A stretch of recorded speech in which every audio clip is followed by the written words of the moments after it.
একটা সবুজ সুন্দর বাগানে অনেক রকম গাছ ছিল। সেই বাগানে পাশাপাশি থাকতে এক কলা গাছ আর এক বেগুন গাছ।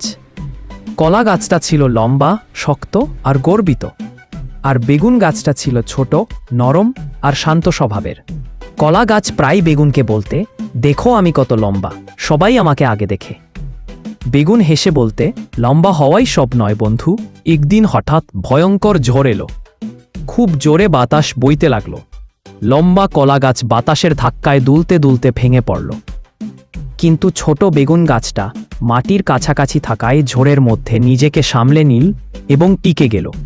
ঝড় থেমে গেলে কলা গাছ দুঃখ করে বলতে, আমি তোমাকে ছোট বলে অবহেলা করেছিলাম। বেগুন শান্তভাবে বলতে, সবাই নিজের জায়গায় গুরুত্বপূর্ণ। কয়েকদিন পর কৃষক বাগানে এলো। সে কলা আর বেগুন দুটোই তুলে নিল। বাজারে কলা খেয়ে বাচ্চারা আনন্দ পেল, আর বেগুন দিয়ে পরিবারের সুস্বাদু রান্না হলো। তখন সবাই বুঝল, আকারে বড় বা ছোট হওয়া আসল কথা নয়, কাজে উপকারী হওয়াই সবচেয়ে বড় গুণ।